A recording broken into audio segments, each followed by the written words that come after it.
and there's this view of Lake Atitlan down below, the little towns, and there's 3 volcanoes dotting the landscape around the lake, the lake is crystal blue. And I screamed. I was like, holy, like the beauty of it was so unexpected and so insane. This is the Adventure Sports Podcast, where we talk to athletes, adventurers, and business owners from around the world of adventure sports. Whether you're climbing Mount Everest, starting a bike shop, or getting up off your couch to take your kids hiking for the first time, we want you to have the motivation and inspiration you need to chase that next adventure. The Adventure Sports Podcast is brought to you by Camp Crate, the leaders in fully planned self-guided backpacking adventures, as well as backpacking gear rental. You can check them out at campcrate.net.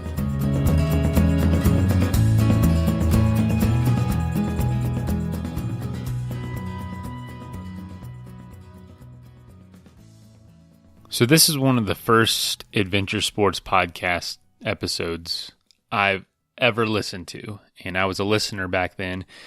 I think this is from about 2.5 years ago, and it was awesome because this guy, Tom Turcich, who's the guest today, he literally just had a jogging carriage, a baby stroller that was a jogger, and a dog that he adopted, and he's walking around the world for 5 years.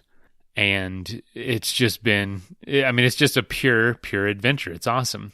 Well, we wanted to do this revisited episode today because tomorrow we actually have an update. We get to hear from him 2 years later how his walk has gone. And let me tell you, it's been an adventure, and it has gone a bunch of different directions. It's been crazy. And so I'm excited for you to listen tomorrow on the update. And, if we had more patrons and more funding, we would have more ability to do that. Because a lot of these revisited episodes we do on Thursday could have updates on them on the Friday episode, but it's just, that takes a lot of coordination with the guests, reaching back out, finding them. So, if we get up to, maybe 100 patrons, that's something we could do more often, is bring up these ones from the past, hear their original episode, then listen to them, what's been going on in their life, or if they actually went on their adventure that they talked about in the episode, and hear how it went. So, a little incentive for the listeners to jump on board. But first of all, I do thank you, patrons who jump on and support us each month. I am going to do a shout out here soon to all the ones who have become patrons recently. So thank you for that. This month is starting off strong, so let's keep it going.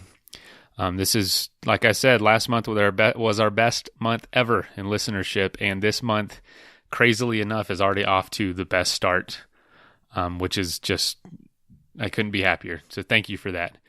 Today's sponsors are, first and foremost, of course, Athletic Brewing. They are the makers of non-alcoholic craft beer.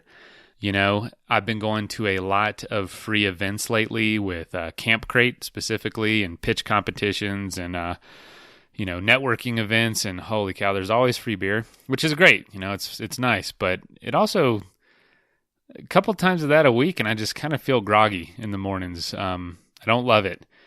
And none of them have non-alcoholic options. But, it's kind of like when things are free, you want to take advantage of it. So it's hard to turn down. And there's a lot of, food that I don't eat a lot, like bacon-wrapped shrimp. I'm not going to eat that every day. So when it's there, I want to try it.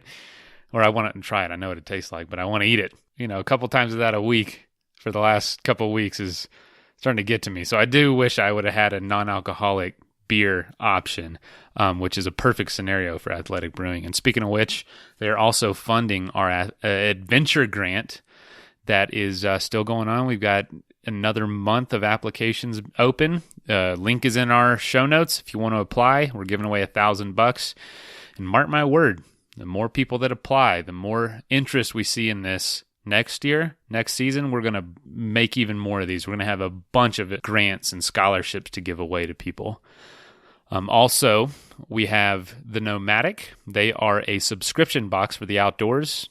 Follow the link in the show notes as well. Sign up. You might win a free month subscription. We're giving away 3 different month subscriptions to listeners, so that is exclusive to ASP listeners. And also CS Instant Coffee. They are the makers of Arabica instant coffee made with compostable packaging. So you can feel good about the single serve things when you take them in the backcountry, and perfect for on the go. And you can drag a French press and everything out in the woods, but come on, you don't want to do that. Just bring those little packets, bring something to heat up water in, and you've got a great cup of coffee ready to go. All right, let's hear from Tom Turcich. He's a great guest. Very easy to talk to, tells great stories. Enjoy.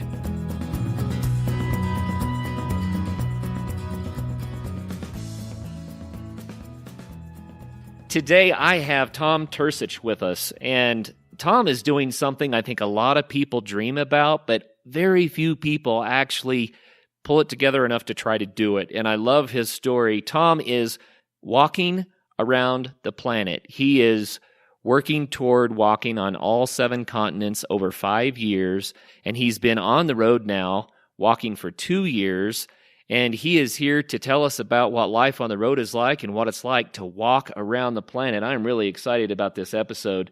So Tom started out in New Jersey. He's been walking for 2 years, like I said, and now he is back in New Jersey temporarily, and I'm glad he is so we could catch up with him. Tom, welcome to the program. Thanks for having me, Kurt, and perfect pronunciation on the last name. Well, I had some coaching. Thank you for that. Yeah. Well done. That's awesome. So, Tom, on your website, by the way, everyone, his website is theworldwalk.com. And so you could look at pictures while you're listening to the show if you're on your computer and see what he's got going on there, which might be kind of fun. But it says it was April 2nd, 2015. You left your home in New Jersey, and you said the dream of walking around the world formed when you were 17, and your friend AnneMarie passed. And, Yep.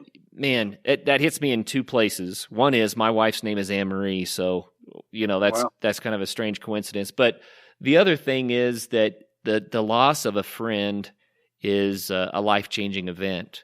So tell us about that. How did that kick you out the door? Yeah, so AnneMarie was a good friend. There was probably about 7 of us, 4 guys and 3 girls, and we were pretty good friends. And she was just in this bizarre freak jet ski accident. So it was in the middle of summer and totally unexpected. She was only 16. And it was, for me, who was 17, and I'm a young kid, I'm in college, I'm in high school, and I never had any close experience with death. And up until that point, life is kind of bubbly, and I was playing tennis, and I was in theater, and playing soccer, and everything is just going as it should, and going to go to college, and I'm living this very privileged, nice life. And then when she died, it kind of shook my philosophy, shook my well-being to the core. And I remember being on the front yard of my neighbor's house, who was very good friends with Shannon too, and we were all sitting there, and everyone's crying, and I wasn't crying, but I just felt very estranged from everything, separated. And then I went back into my house, and I laid in bed for 2 hours and just stared at the ceiling. And it was really experiencing death. Before that, I knew about it intellectually. People die in movies, and it's just a thing that happens. But to have one of your friends taken away, and at such a ripe age of 17, it had a prime impact on me. And from that point on, for about a month or 2, I was really in a fog about how to deal with this new fact that I wasn't immortal and I wasn't invincible. And I remember the days just kind of bleeding into one another and just going through the motions. And I was in a speech and communications class in high school, and someone put on a clip of Dead Poets Society. And that's all carpe diem, seize the day. but that really fit for where I was at in my life, and I took hold of that. And with that philosophy kind of as the foundation, knowing that at some point I have a very finite period of time on Earth, being alive, at some point it was all going to turn to darkness. So take advantage of what I have while I have it. With that in mind, I was looking for ways to travel. And being a high school student, I didn't have any money. And I searched for walk around the world or something along those lines. And I had found a couple other people who had walked around the world before. And for whatever reason, that idea just stuck in my head. And then I wanted to do it right out of high school with like $1,000 in my bank account. It was entirely implausible. Would have had to work the whole way. But my parents, made me go to college prudently. And so I went to college and I worked on getting sponsors while I was in college. I was working towards it the whole time. I worked with the head of business there trying to get sponsors. Nothing connected, but it was always my primary focus. It was always what I was going to do. I had a map on my wall with all the locations I wanted to hit pinned out. And it was just, that was what I was going to do. There's no doubt about it. It was totally grown into me. And so when I got out of college, I worked putting in solar panels for a few years. And I had done that since I was 17 in the summers, and made good money and was able to pay off a lot of my loans. And I saved up a very solid chunk of money. And right before my 26th birthday, I decided it's time to pull the cord and take my chances. And so as right before the 26th birthday, I started actually telling people, because before this, I was very reticent to tell anyone. I was very, I kept it myself because it's such a big dream and such a big goal that it seems absurd to talk about it before you actually do it. Sure. But once it was happening, a couple months out, and I had to start putting all the pieces together, I was looking for a cart to push or to pull. And initially, my plan was to pull this cart.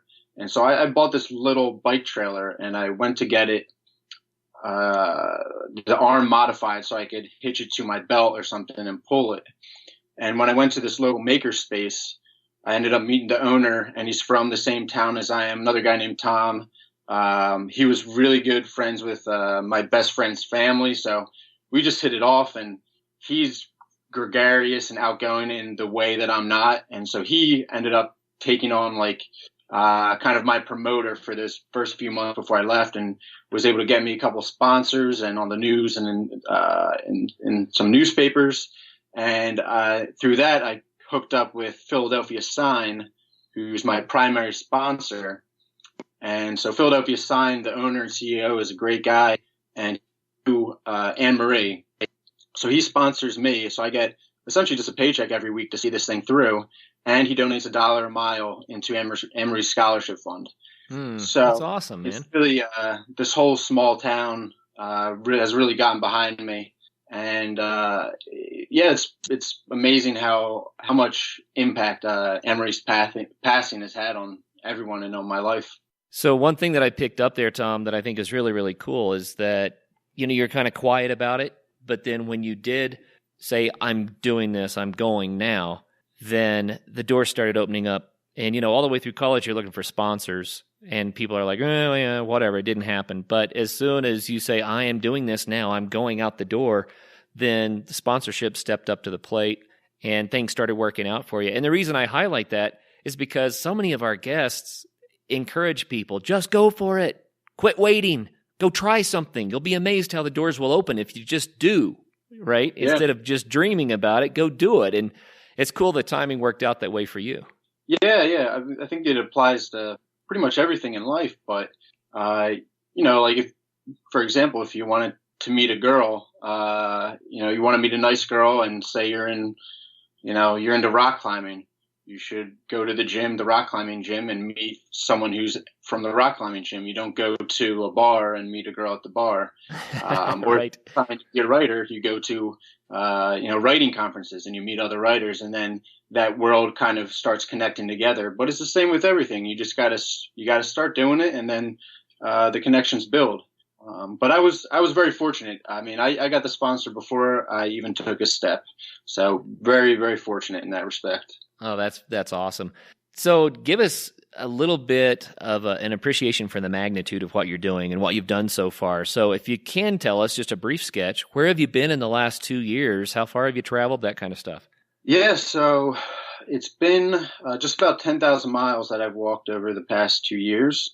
And so I walked during the first year from my house in Jersey over to Philly, and then down the east coast of the U.S. to Georgia. And from Georgia, I walked over to New Orleans, then over to Texas, and down into Mexico. I entered Mexico on the east coast through Reynosa, which is a slightly safer town, border town. And then I walked down to Veracruz and crossed over the mountains, and then entered Guatemala, El Salvador, Honduras, Nicaragua, Costa Rica, and then finished up my first year in Panama City. And then from Panama City, because of the swampish, gang-infested jungle that is the Darien Gap, which divides North and South America, I flew over that part and landed in Bogota. And fortunately, I had two friends in Bogota who were international teachers, so I was able to take a month rest after a year of walking there.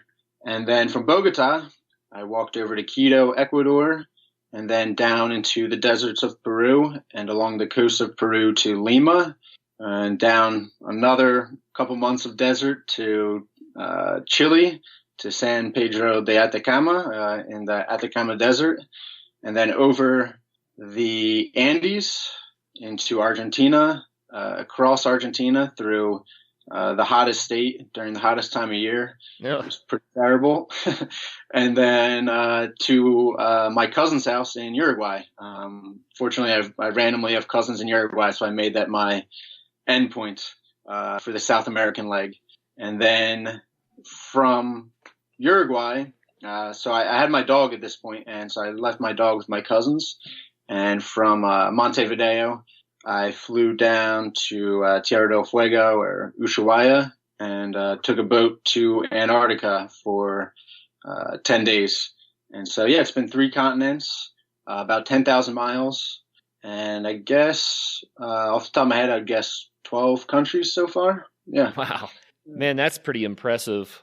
If you never did another step, that's already amazing. That's kind of mind-blowing what you've already done. Yeah, I think about it all the time, actually, especially recently, is coming back home now and trying to get my dog Savannah's paperwork for Europe. And I'm telling people these stories, but it'll never do justice to the actual experience. I have all these memories of these random little towns that I've passed through. And just thinking about every day on the road is just really, it's so simple just walking, but even for me, it's mind blowing. Like, I can't believe I walked down to Uruguay. It's crazy. Yeah, that's something else. I wish that I had your memories. I've said on the show several times that I'd rather have memories than stuff, you know? And to me, when you make a memory, that's a treasure. And I just can't imagine all of the images and the people and the flavors and the smells and the sights and the experiences that you've managed to collect doing this. And, you know, I don't want to speak poorly against anybody who has to live in a cube. We get that, right? But when you sit in a cube all the time, you don't make those memories. All the days are the same, and they blend together into kind of a mesh, you know? But, wow, I can't imagine all of the memories and the sights and the sounds that you have now in your treasure chest of memories. That is cool. Yeah, it's a very strange feeling because you can share them to a certain extent, but really they are just for you. You're the only one that experienced them. And they're, obviously the most valuable thing you could possess. And, besides your time, if you own your time, then, you can make your memories. But yeah, it's just even trying to share, these stories with my family or with these friends, you can retell the story and where you were and how the mountains rolled or the sand dunes, and the sand blowing across them.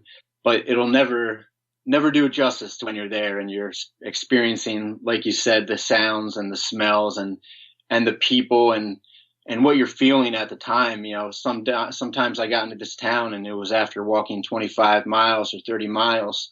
So I'm not just taking a train to a place or flying into somewhere and experiencing it with this kind of American Western mindset and capturing it. You want to just hit the hot spots.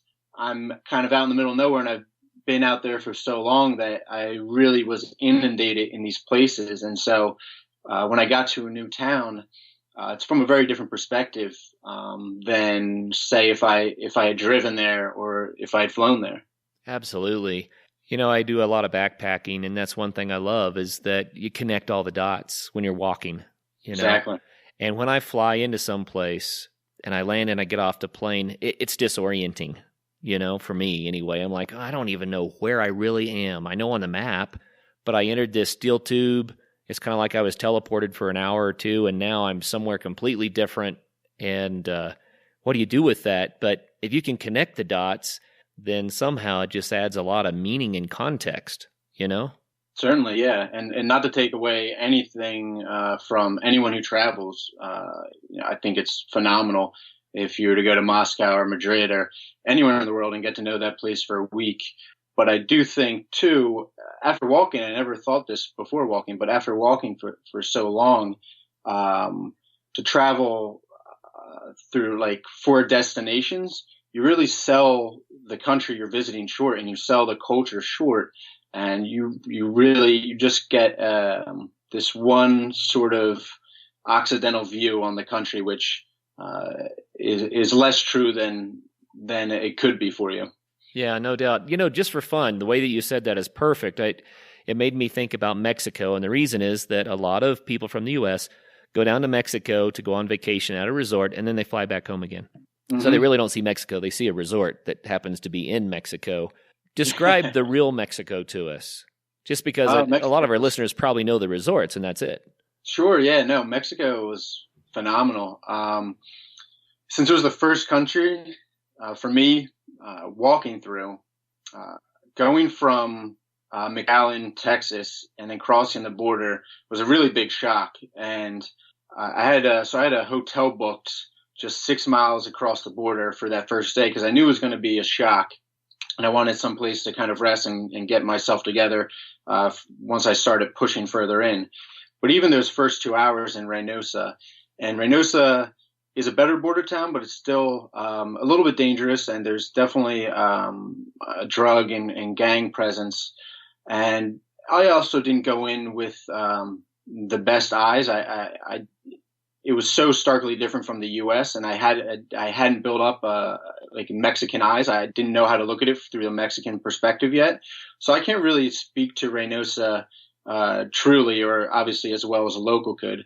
But I just rushed through those first 2 hours to get the hotel, and it was very chaotic for me and adrenaline fueled. But after about probably 5 days, so maybe 125 miles in, things calmed down. But for those first 125 miles, there's a very strong military and police presence. And all the locals are telling me, what are you doing walking around here? Like, I don't even walk around here. And make sure you have camp set up before sun goes down. So I would stop 5 o'clock, like 2 hours before sun went down every night, and just make sure I was well hidden. But then after the border, things really opened up and a lot of stress left. And so I walked to Ciudad Victoria, which is a state capital there, and a beautiful place. And then from there, I went along the coast down to Veracruz. And the country is huge and beautiful, and the food is probably the best I've had on the road consistently. There's every place I went, there's a great restaurant, and even if it's just, and most of them were just mom and pops places, just the mom cooking out of her house, and she happens to have a couple tables set up, but they just know how to use spices, and they have avocados and great meat and great rice, and they just know how to cook. So I ate really, really well there, and people were super friendly. I didn't speak good Spanish at that point, but they're very, very much willing to go along with me and put up with my stumbling. And just beautiful, massive, well-fed, delicious country. And I would go back there in a heartbeat. Can't recommend it enough. I would avoid the border, but once you get inland, just phenomenal place. I've heard that from a lot of people that have done the real Mexico, right? That the people are wonderful and that the country is wonderful and it's a wonderful place to visit. But it's kind of sad to say, but it's kind of the United States that pulls the troubling stuff to the border, with drug trafficking, with illegal immigration, and there's just a lot of that kind of stuff going on right on the border. But once you get past that. Yeah, certainly. I mean, it's certainly unfortunate, and it's just economics. It makes sense that it's there. Something illegal, so it draws people who are willing to do illegal things there. But yeah, once you get into the country, really tremendous, fantastic place, and a lot of history too, a lot of ruins, and it's a huge country. There's a lot to see. Well, that's so cool.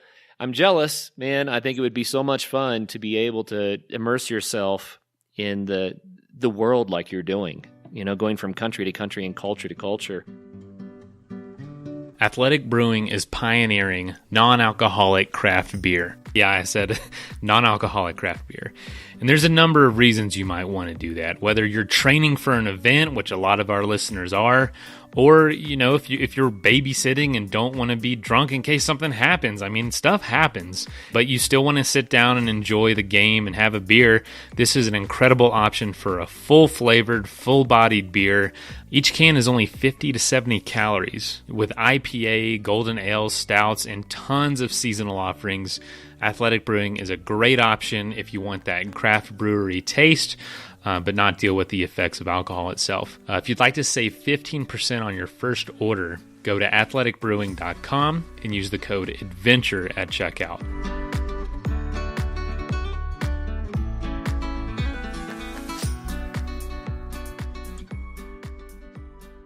What was a big surprise for you? Something that you didn't expect? In the last 2 years, you had to have some things that were surprising. There's a lot of things, but I think one of the most surprising is just how normal everywhere is. Kind of, if you apply a simile, it's kind of like when you're crossing the Andes or when you're going somewhere into the altiplanos in Bolivia, and it's 5,000 meters up. And when you drive up there, a lot of people get sick and they get lightheaded because they lose that oxygen. But when you're walking through there, it happens so slowly that it is just normal and your body adapts. And even walking from Bogota and being in South America, and a year ago or 2 years ago, before I was in South America, it seemed like the most wild, vast, like unconquerable place. And I just had no idea what to expect. But then a year later, a couple months later, I'm in the deserts of Peru or I'm in Argentina, and it's just day-to-day life, and people just like everywhere else, and they live a little bit differently. Their food is a little bit different. The environment they live in is slightly different from where you grew up or what you know, but it's all just the same, and it's just people everywhere who want to work, make a little money, enough for food, and then go back and spend time with their family. And that's pretty universal everywhere. Yeah, I think it really is. And we see such horrible little sound bites and pictures from the media that like to show us the extremes of any place, right? Because they say that's what sells. Who knows? But it's so cool that you can testify that the real world is real people that are really a whole lot like us. Oh, 100%. 99.9% of people are good people. And I've been helped out so many times on the road. I've had so many people stop and give me water or Gatorade or food or bring me in. And people are very good and really, just like you and me, just want to live with their family and live a peaceful life and a prosperous life. Well, that's cool, man. Really, really cool. So speaking of people stopping to help, Are you trying to walk every step? Do you take rides? Or is the goal just to travel the planet and it doesn't really matter? Or are you trying to set some sort of a standard or a record or something? Yeah, not going for any record. This is just personal, doing it for myself, not for any other reason. So I don't have any rules laid down as to what I need to follow, a timeline, if I can or cannot take a ride. But I really avoid taking rides just because I think it would take away from it. And so I'm walking such vast distances. What's the point of taking a car ride 20 miles or 100 miles when I may as well just walk in and I'll get more out of it? I'm just skipping over that place. And the point of the walk is to not skip over the places. So if I take a ride, I think it would be very hollow and not rewarding. So I avoid that as much as possible, though I did have to take a cab over a bridge into Texas because there's no way over. There's too much traffic and no shoulder. And I did take a ride about 10 miles in Colombia after I got really heavily warned off this area. And it was the only time I was really people always, doesn't matter where you are, but everyone will always say, oh, the next town is dangerous. Be careful of the next town. Right. But then you get to the next town and they say the exact same thing. But this one spot in Colombia, I was really heavily warned off. So I took about a 10-mile ride just to skip that length of kind of deserted road where I would have been pretty exposed. But other than that, yeah, I try and walk as much as possible. Cool. Yeah, that's neat. It keeps the dots connected, like we were saying, right? Yeah, exactly. And yeah, like I said, it's just taking a ride just kind of defeats the purpose. Okay, so tell us a story about one of your best days. You've got to have one that sticks out a little bit in your mind. Oh man, I got a lot of best days.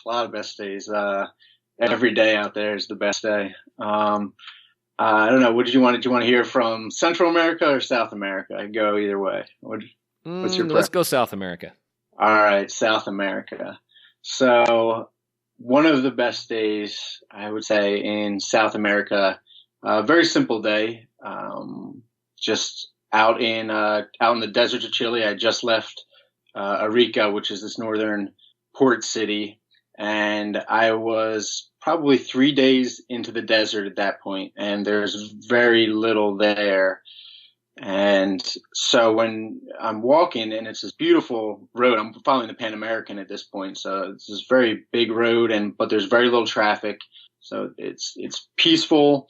And I'm not listening to any music all day. I'm just enjoying the walking. And during the day, it's hot and I'm sweating, but it's nice. I'm very free. The landscape is open. And then when night falls, I just turn off the road and walk into the desert a little bit and throw out my tarp, blow up my air mattress and lay out on the tarp. No mosquitoes. There's no chance of rain. So just throw out the tarp and that's it. And then as I'm laying there, and I had just walked up for about 3 hours, I had walked up to this plateau. So I'm higher altitude and the sun is setting and then just, a million stars come out. There's no light pollution at all. And I can actually see the Milky Way with my bare eye. And it's very simple. But just that a very simple reward and walking through the heat of the desert and the peace of the desert, and then to have no problems at night. I'm out in the desert and I'm not in the house. I'm not going to sleep in a bed and I don't have Wi-Fi, but I'm just totally free. And I have the stars over top of me and my dog Savannah's right there and she's sleeping beside me. And just a great, simple, complete day of walking. And I have other stories, obviously, of interacting with people and being given things, and that's great too. But I really remember that day and just being rewarded with those stars at night. It sounds amazing to have that. But I have to ask, do you get lonely? I mean, you're out there by yourself. I'm sure that you've become pretty good at Spanish by now, but at first you said you didn't even know the language well. Yeah, it was lonelier in Central America when my Spanish wasn't as good. But also in Central America, I had a better chance of running across another gringo and speaking English. So every once in a while, I would get like a release valve. Also, with modern technology, when I get into a town and have Wi-Fi, I can always Skype my parents or I can Skype a friend and talk to them. But really, when I'm on the road, I zero loneliness. It's very, very peaceful. And I'm kind of in between introvert and extrovert naturally. So it works well for me. I enjoy being alone. And then when I can talk to someone, I enjoy that as well. Yeah, it was going to be my next question. If you think that you are kind of wired that way to enjoy it, or if Yeah. you think anybody could be like that. I'm not sure. I've never lived another life. I don't know how other people get their energy and how they see the world. Um, but for me, it fits my personality pretty well. I've always wanted to just get away, and not from anything in particular, but just to be out there and away somewhere on my own. And it has nothing to do with I love my friends, my family, and the town I grew up in. But I've always had that just that need to just be out there somewhere. Mm. So when I some of the most joyous or content moments that I have is when I'm in the middle of nowhere and having that thought of like picturing myself on the map and just seeing a little pinprick surrounded by a lot of nothing. I love that sensation. Yeah, I'll bet. That is pretty neat.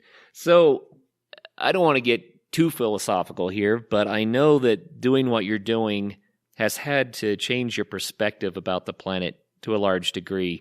So how did you change in how you view things and how you believe about things?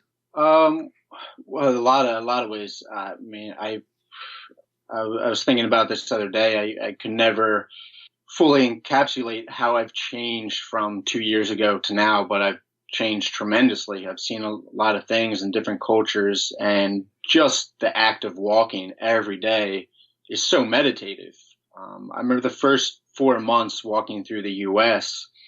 I had broken up with my girlfriend actually just like a couple of years before, but it was a very serious relationship, and we likely would have gotten married. So it was a tough decision. It was either her or the walk, and I just couldn't leave the walk. So we broke it off, and that weighed on me for a long time.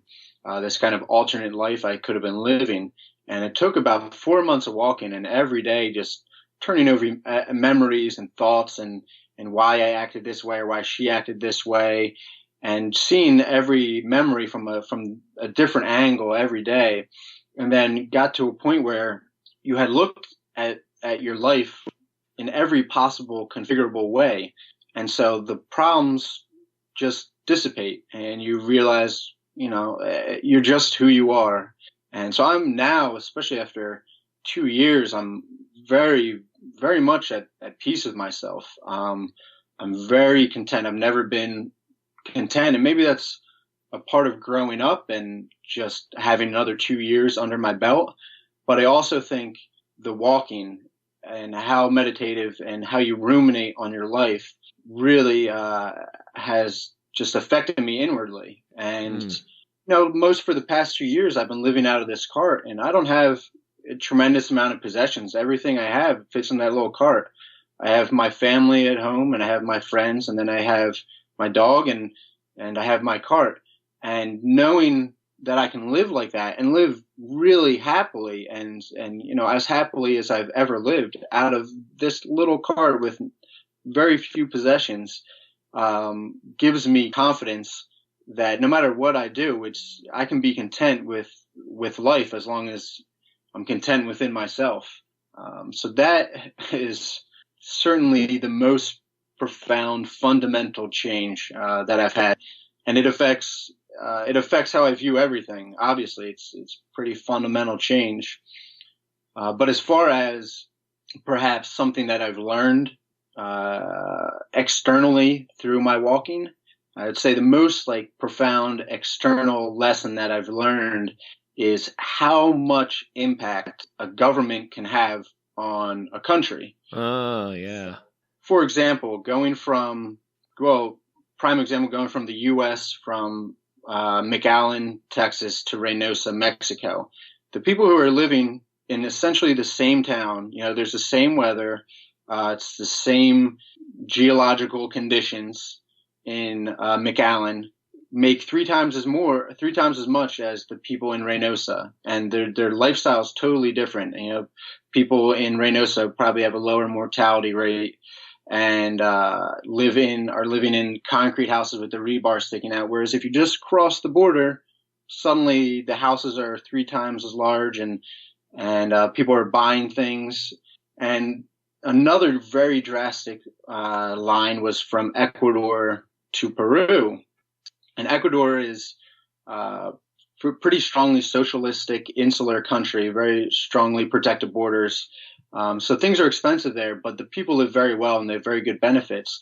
And I remember crossing the border, and there's a nice border station on the Ecuadorian side, and then you cross into Peru, and for the next 100 miles, people didn't have clean water. Wow. And there's no difference in, they're getting the same storms and it's the same conditions. The only difference is the government. And so just to cross the border like that, to walk through Ecuador, get to know Ecuador after a little bit, and then cross into Peru, and just like it gets cut off and Ecuador stops just at that geopolitical line. And there, people say that people draw you draw the line on the map, and this geopolitical line doesn't mean anything, but it really does. When you cross from one country to another, man, you see the impact a government can make. Yeah. Wow. That's insightful. That's something. I want to go back to what you were saying about how you yourself had changed before the government, boundary discussion. Mm-hmm. Just because very few people have the time and the energy to do that tough inside work that you did, right? And Yeah. our whole society in the West is kind of geared around distractions. So we don't have to do that work. Sure. And a lot of people don't want to do that work. They don't like what they see when they look inside. You know what I mean? Yeah, and I think one of the drawbacks, or something that you don't realize it when it's happening. It happens so slowly. When you go for a walk, it's such a subtle thing. Just thinking, it doesn't have the bright blue light that your computer screen has, and music isn't blasting into your ears. It's so below the surface and subtle that you don't notice it. But if you were to go for a walk every day for a year, you would be a very different person had you not gone for those walks. And obviously I can attest to that. And it's not until after the fact, it's not until this year has added up, or these 4 months have added up, and you look back and you go, wow, like I've come to terms with a lot of things, and I've had time to ruminate on my life. And it's just so subtle that it's easy to dismiss. Yeah, I totally get that. And then back to your boundary crossing experiences, people don't get that so much when they fly into a place either. They don't see that stark difference. That's the change that happens over just, less than a mile, right? Yeah, it's a good point. And usually when you're flying into somewhere, it's more geared towards tourism, and you're in the airport, so you have that slower transition from this international airport into the city. So you don't get that stark line like you would at the border. Well, you know what? Tom, I could talk to you all day, and we're going to run out of time way sooner than I want to on this one, because I'm just so fascinated by all of your experiences. But a couple of highlights I want to make sure we hit. One is you adopted the dog, Savannah, you said in Texas, right? Yep. And a lot of people have pets and they want to travel more, and they're starting to realize that sometimes it's hard to travel with a pet. So how have you solved some of those problems? Well, fortunately, through Central America, it's pretty easy. I don't know how it would be flying, because you're going through an airport rather than border control. You definitely have to have your paperwork in order if you're flying with your dog into the airport, probably just to get onto the flight. But through walking or overland on a motorcycle, on a bicycle, through Central America, weirdly enough, like the only country that even asked for my paperwork was Honduras, which is one of the poorest, least regulated countries. But they asked for my paperwork and I had it.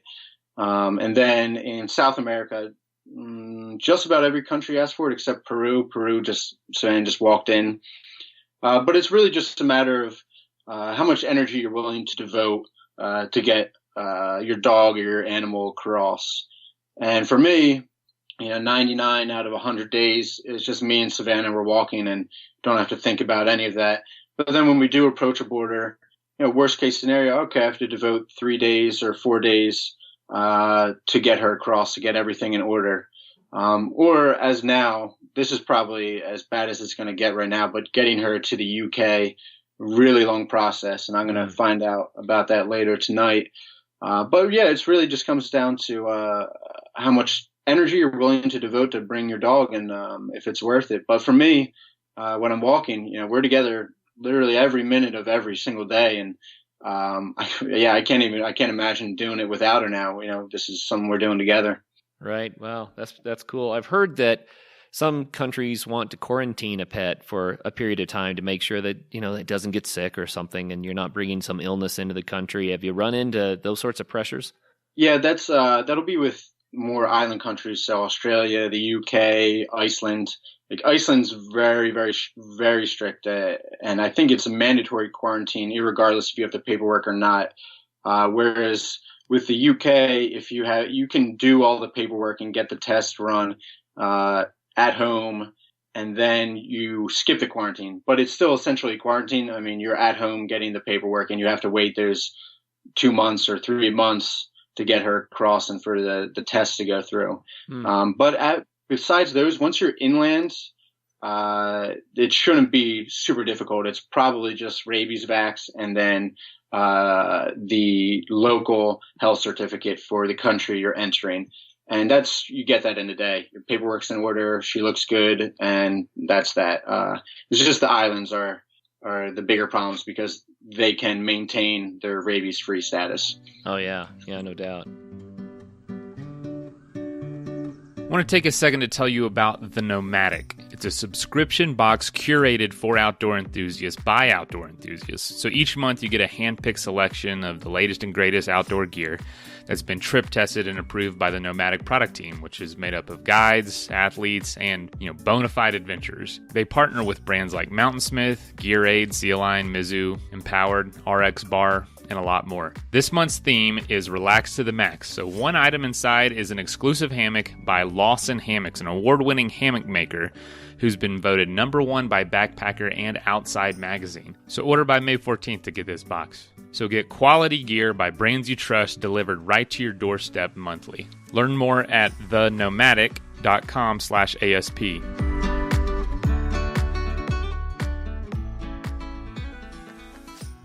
This episode is also sponsored by CS Instant Coffee, 100% Arabica coffee with compostable packaging. And you can find them at csinstant.coffee and use adventure at checkout for 20% off.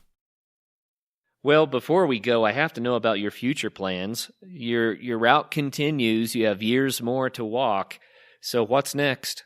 Yeah, so next is to the UK, and I'll be doing Ireland, Scotland, England, and then over to the mainland, into France, Spain, and then over the Strait of Gibraltar, Morocco, Algeria, Tunisia, up Italy, over to Croatia, and then up towards the Ukraine, Poland, cross over into Russia, Kazakhstan, Mongolia, a little bit of China, and from China over to Australia, and then Australia to the U.S. So it should be about 3 more years, depending on if I find a nice town in France and decide to hang out there for a month or two. And so it's dependent on a lot of things. But I think walking-wise, it'll probably be about 3 years. And Europe's next. And going from South America, which is really low-density countries, and there's points in Peru where I wouldn't see anyone for like 4 days. And going to Europe is really welcome change. I'm very excited for it, and should be a lot of good photo opportunities too. A lot of history there, so really am very excited for that. Speaking of photo opportunities, I'm glad you said that. You have an active Instagram account. I'm sure that all of our guests are going to be like, "Yeah, man, how do we see this?" Yeah, the Instagram, the World Walk, and yeah, I post everything. I post just about every day, and that's been a fun thing too. Before I started this walk, I didn't have any social media, and I had basically never taken photos in my life. But as it's progressed, and I want to share what I'm seeing with everyone else, I think a lot about the photography, and I'm really getting into photography, and it's a nice passion that I've developed for it, and I enjoy sharing the not just the destinations, not just the highlights, but everything in between. Yeah, that's fun. So, you were saying earlier that it's almost impossible to tell someone what the experience was really like because they haven't been there, right? But at least you can take an instant in time and freeze frame it for us so we can see what's going on. Yeah. It's that's what I try and do it that way. I try and do one post a day, and so you see the in between stuff. In between the spectacular Andes, you're going to get a lot of desert in Peru, and that has its own beauty to it. So it's a good thing. Well, I hate to let you go before we at least cover some of the questions I know that our listeners have, because there are people out there who are going to be saying, man, I love the sound of this, but how do you pull it off? How expensive is it? What kind of a budget do you have to live on? So I've probably spent about, let's say, $12,000 to $13,000 a year. So not that insane, really. Walking's very cheap, and it just, especially through South America. I mean, in Colombia, I was actually able to get a hotel every night because the dollar's so strong. I was getting a hotel every night for like $6 or $7. So obviously it depends where you're traveling, but walking is a cheap form to do it, and traveled for a whole year on whatever $13,000 is not too bad. Yeah, that's pretty good. So a little over $1,000 a month has been what you've been able to make it on so far. Yeah. I'd say that's about right. Yeah, and also, I mean, I get shoes. I have a friend who works for Brooks, and so he's able to hook me up with shoes, which is a big expense cut out. Google sent me a phone to take pictures with, so that is another expense cut out. So I've definitely had help along the way to make it easier. But yeah, sure. Probably I would say about 13,000. Well, that's fun. It's going to be more expensive when you're in Europe, but then other places you'll probably break even again. So yeah, pretty cool. What about your gear? You mentioned that you have this little trailer. Is that what it is that you pull, or are you pushing a cart now? No, pushing a cart. Yeah. So I use a Thule Cougar, it's called, and it's basically just a souped up baby carriage. And what that allows me to do is bring more stuff and not have it on my back. So if I was walking 8 hours a day with a backpack, I would have less things and my back would just be destroyed. So really the cart for long-term walking, walking through the desert when I'm going 4 days without seeing a town, I have to be able to bring enough water and enough food to last me. And with a backpack, I don't know how feasible that is. So yeah, I push the cart, and just a man pushing a baby carriage with his dog in Peru. That's great. So how much gear do you have in there pound-wise? Do you think you're pushing? I'm sure when you're going through the desert with water, that's got to be fairly heavy. Yeah, man, I have no idea, actually. I would guess 50 pounds, 60 pounds, something like that. With food, I'm really not sure. I have pretty bare minimal gear, sleeping bag, lightweight tents, sleeping pad. I guess, though, the nice thing with the cart is like I can bring a little bit heavier of a tent because I'm not carrying it. I can bring a little bit thicker of a sleeping pad because I'm not carrying it. Right. So it does afford some luxuries. But as far as weight, man, I have no idea, actually. Well, that's cool. It sounds like that's a good way to do it. I hear what you're saying. I think that if a person had to carry a heavy pack every day for years straight, it's probably not the right approach. Yeah, it's not natural to have that 40 pounds tumor attached to your back. Yeah, good way to put it. Well, hey, man, I'm sure that you have some sort of a funny or an inspirational story for us to kind of close out the show. Share something with us. I don't know. Say one of my favorite moments, which was getting to Lake Atitlan, Guatemala. And so entering Guatemala from Mexico is just straight up a mountain. And so for about 3 days, I'm walking, 45-degree roads or 30-degree roads, just covered in sweat, and so brutal. And my destination is Lake Atitlan, this beautiful high-altitude lake in the caldera of an old supervolcano. And so I knew this is the spot I'm going to go. But I'd seen a couple pictures. I hadn't really read anything about it. And so after a week or so in Guatemala, I'm nearing Lake Atitlan, and I'm pushing up this hill, and I see this clearing of the forest ahead, and I kind of crest this hill, and there's this view of Lake Atitlan down below, the little towns, and there's 3 volcanoes dotting the landscape around the lake, the lake is crystal blue. And I screamed. I was like, holy, screamed. The beauty of it was so unexpected and so insane. And there's a national park right there, and these 3 guards, and they started laughing, and they're looking at me, and I just kept yelling anyway, and because it was so insane. And they're saying, "Who's the crazy man from the States?" Yeah, exactly. Yeah, they don't know how much work it took to get there. Right. Oh, that's awesome. And, that's so cool because it again illustrates how surprising life can be when you take the time to experience it like you are. Yeah. This don't mean to add on to add a bunch of extra time to the interview. Oh, it's all good, man. Something I was talking about was the idea of serendipity and the idea of security. And when you have your house and you have your apartment and you have your job, and then you get your girlfriend or your husband, and every day is laid out, and that's nice and secure. And it's a good thing too, because you can build on your knowledge and you can build your habits. So you get a little bit strong at the gym, and you practice your coding a little more every night, and you get a little better at coding.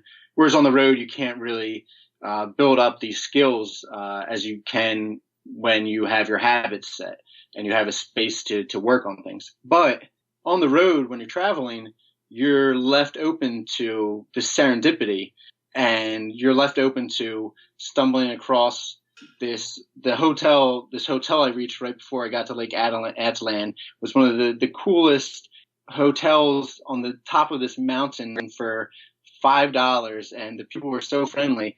And I didn't know I was going to end up there, but you end up there and you have these conversations, and you leave yourself up to these moments that you would never experience otherwise. And you don't count the unknown. You don't factor the unknown into, I wonder what Peru is going to be like, or I wonder what Guatemala is going to be like. You have an idea in your head, but if you put yourself out there, all these fantastic, unknown, serendipitous moments happen and really make the trip what it is. Oh, yeah. And had you stayed home, none of that would have happened. Exactly. Yeah. Very cool. So your website is theworldwalk.com, and your Instagram account, again, The World Walk. Tom, I really appreciate the time that you've spent with us today. It's been really enjoyable for me and insightful too. So thanks so much for that and for sharing your journey with us. And dude, let's have you back on after you've done Europe or something so you can kind of compare and contrast and share some more stories. It would be so cool. Yeah, it was great talking to you. I say the word, and when I'm in a hotel, we'll hook up again. All right, Tom. Again, thank you very much. And hey, for all of our listeners out there, I always say get out there and have some fun. But man, think about getting out there for an extended time like this and experiencing life and experiencing all of those changes that Tom's talking about. Man, inspirational. Thanks a lot, Tom. Yeah, thanks, Kurt. Appreciate it. You bet. We'll catch you later.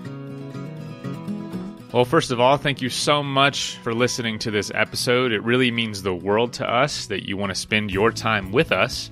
If you'd like to help us further, please just leave us a review on iTunes, share us on social media, tell your friends about us.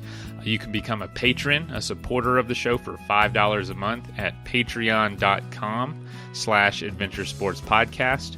And if you know somebody that would make a good guest, reach out. We're always looking for good adventure and outdoor stories. And lastly, thank you to our sponsors, whose messages follow right now. Athletic Brewing makes the best non-alcoholic craft beer. Go to their website at athleticbrewing.com and use the code in our show notes to save 15% on your first order. The Nomadic, the first outdoor subscription box that helps you go on more adventures with the latest gear by delivering themed monthly boxes with innovative products and an outdoor challenge to match. Learn more at thenomadic.com/adventuresportspodcast. After all this adventure talk, if you're needing some gear yourself, but you need some advice before buying, go to backpacktribe.com, where you can ask questions to the owners who have experience with all the gear, as well as all of it for sale right there on their website.